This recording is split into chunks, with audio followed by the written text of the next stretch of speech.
showing all of my DVDs today because I have to rest the camera on the other ones. Although I might bring some out as honorable mention. Question mark. Mostly just to catalog everything I have, or at least the ones I think are cool. First up, we have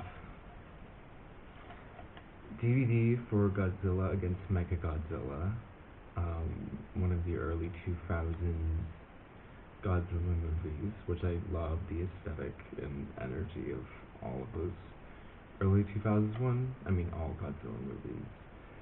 Yeah, this is '02. I got this DVD in New York, and it's like a region. This one I love the design of Mechagodzilla in it. He's less like. He's more of like a raptor, like a dinosaur, in his design in this one. It's cool. And in the same tradition, we have a similar DVD, this one for an 80s Godzilla versus Biollante, the best of that 80s Godzilla era, I think, by a large margin. The fucking design for Biollante in this is like, it gives gender, especially when it's like a rose, it's so fucking cool, and the puppets and everything, the best ever. One of those old ass Criterion DVDs, this one a bit busted, for the Ice Storm, the Ang Lee film. You can see still the price tag, the free $3.99 price tag still on it. I did not know this movie existed until I bought this. I saw the cover and I thought it looked really beautiful, and at first I thought it was Stan Brakhage, and then I saw it was a film by Ang Lee, and I'm like, how have I never fucking heard of this? An incredible movie. One of my favorites of his, honestly. Peak, like, Thanksgiving, Christmas, winter energy in this one. Although it's not the most positive movie, but really good. Ang Lee's really good. Another one of those region DVDs, this one for the original Ring, or in this case the Ring. I love the graphic design on this one with the eye, and I think this is also this DVD might be,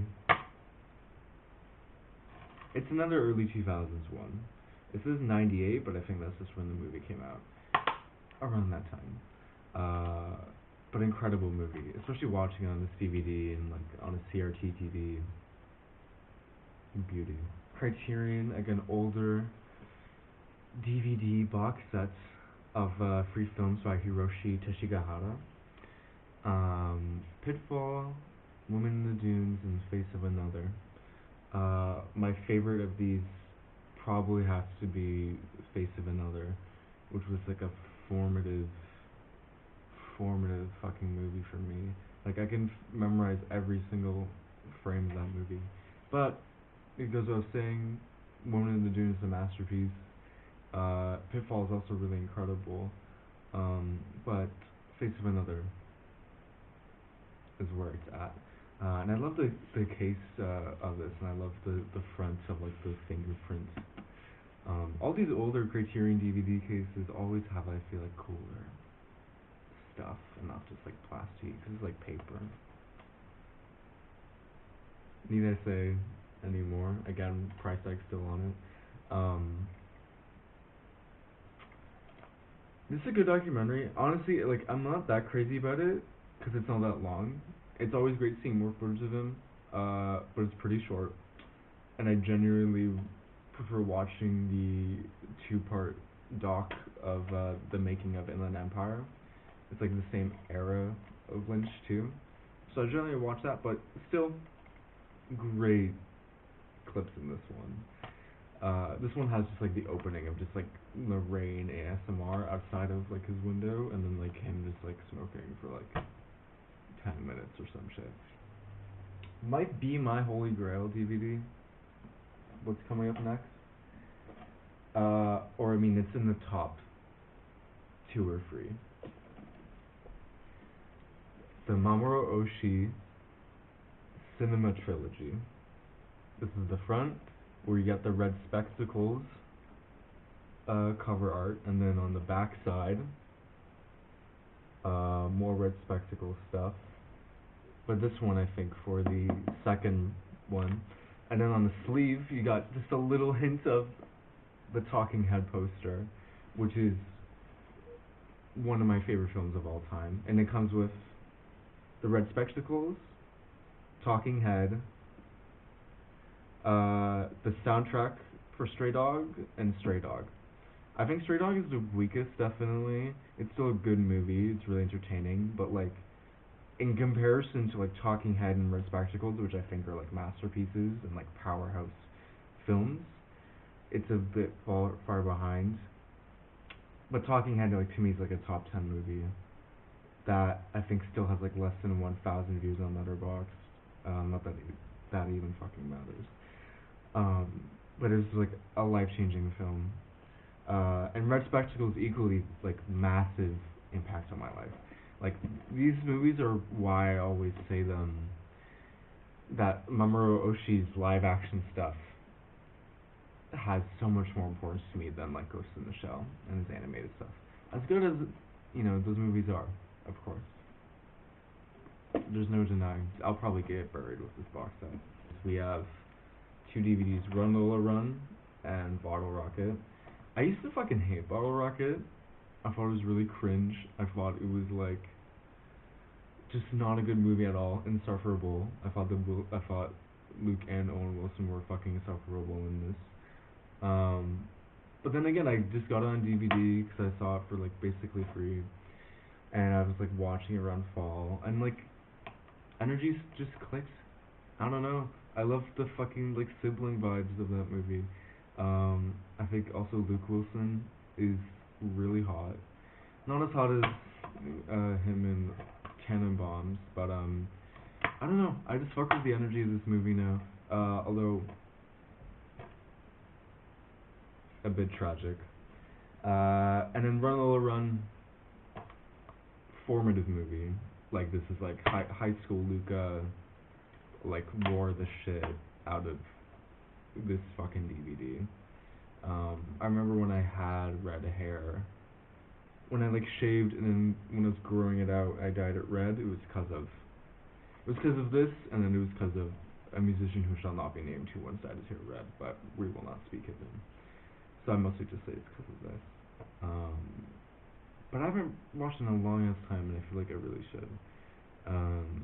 And I love like these old DVDs with like special features I'm seeing here. It's like they just got like, it just says music video.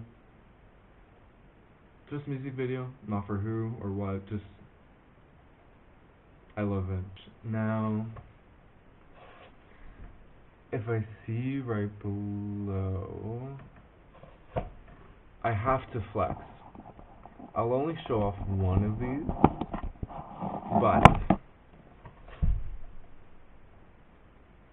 these fucking DVDs. I know there's like a tweet about these DVDs like every week at this point, but oh my god.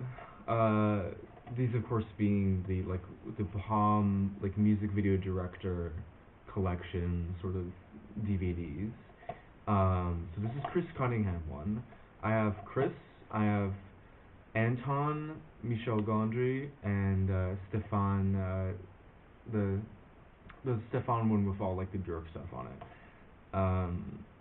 But this is the Chris Cunningham one, only $10.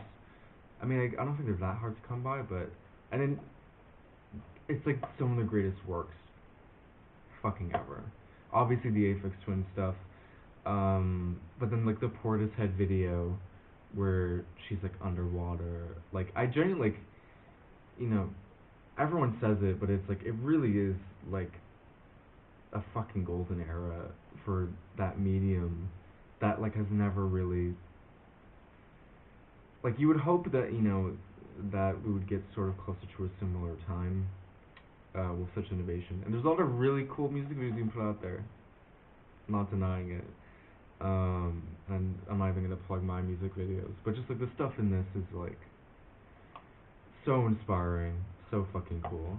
Um, and then I have some more like I have like my newer edition Criterions. So I got this recently where it's like two Chris Marker films. La Jetée obviously being one of the greats. Um, The Addiction. I only watched this for the first time this year. Fucking blew me away. This is like huge homework I watch repeatedly for like this new script that I'm writing that's like a vampire story. Cause this is like probably like the greatest vampire movie ever made. Um, Abel Ferrara, New York's finest. And then also we have Brain Damage, I believe it's Frank Henenlotter movie. This is my favorite of Frank Henenlotter's stuff. Also just like one of the greatest 80s horror movies. Um, the colors in this and the lighting is unfucking believable. I remember like in prep for shooting my feature film last summer, I would rewatch this like a maniac, and how he did like spotlights and all the blue lighting in this movie, and I just like ingrained that into my brain for prep. This one, and also with these releases, because this is the Arrow, I always use like the original sleeve. I mean the good art, the new art is like good, but I mean the original stuff is just always to me much cooler.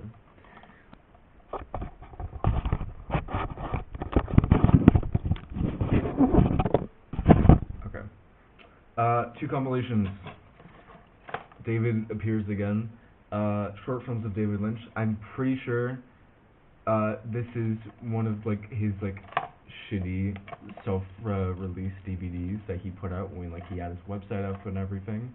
I fucking love these DVDs. I think they're the coolest shit ever. Again, the front is just like the close-up with like text font over top. Like I love like the how he did the back. And again, very bare bones. Just like DVD on the inside, and then this fucking like flyer for his site, where it's like the Eraserhead DVD, Eraserhead 2000, which I have, and then it's like available at davidlynch.com, also in collector's edition, and you got like the Dumbland ad, and then just the assigned version of this short film DVD. His short film stuff is so insane. It's so inspiring on a visual art level and like collage work, and it's like you see elements of it throughout the rest of his stuff, but I really do wish he had a film that had like really prominent stop motion stuff aside from Eraserhead in the same vein that like these do. Inland Empire is kind of the closest to that, which is like probably why it might be my favorite of his. But these stuff are always like so killer to rewatch. Maya Deren, again, one of the best to ever do it. This one includes Meshes of the Afternoon, At Land, Study in Choreography for Camera, Ritual and Transfigure Time, one of the best, Meditation on Violence, and The Very Eye of Night. Some of like, I feel like I say this of every DVD I've been showing up, like this is like some of like the best shit ever. But she's always in my mind, and it's so easy for me to rewatch her stuff. It's so rewatchable. And again, the energy and aura that comes from all her work is just godly. And then I think the last one I'll show for today before my shelf collapses is this Portishead DVD, which is Live, Roseland, New York. One of my favorite bands of all time. It goes without saying. This one also includes short films, Road Trip, Wandering Star, To Kill a Dead Man, as well as the videos for Numb, Sour Times, All Mine Over, and Only You. So it's like a really fucking good package. And it's like I love these like early this one says 98. Or no, sorry, 2002.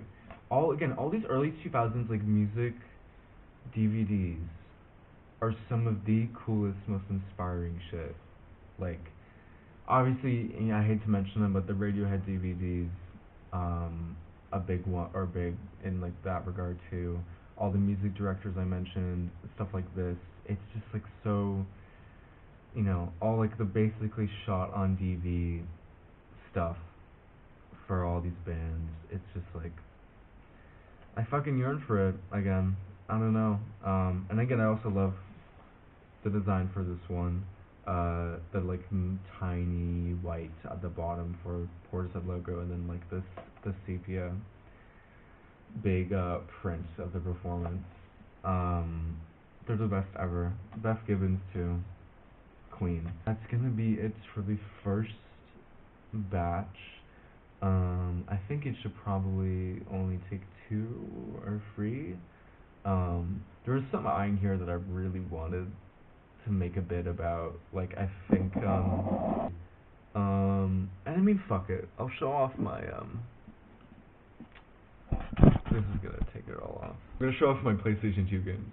I only have a couple here.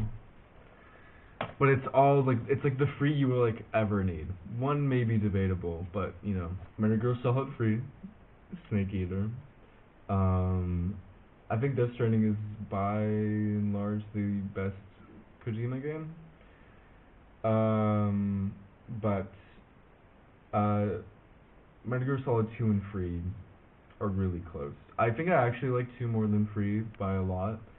But there is something about the jungle aesthetic and just overall design of Free that's, everyone knows how goated it is.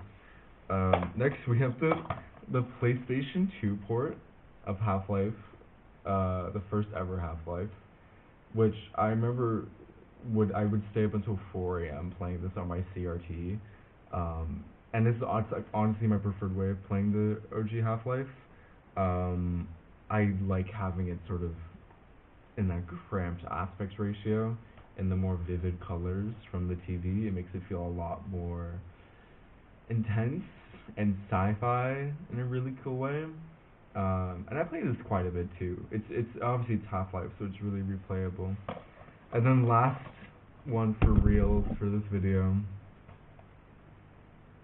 my beloved Silent Hill 2 OG PS2 copy. Got this off eBay from someone in fucking Montreal, city that shall not be named. The font on this OG DVD, disc or whatever the fuck, on the back is so funny to me. It's like I don't know if you can tell, but it's like the bleeding word font.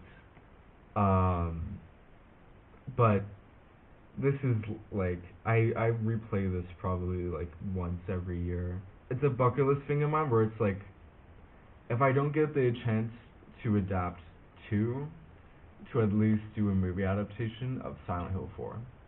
And honestly, most days I kind of lean towards doing Silent Hill 4 anyway. I think there's a lot more visual potential and thematic stuff that really fascinates me with 4. On some days more than 2.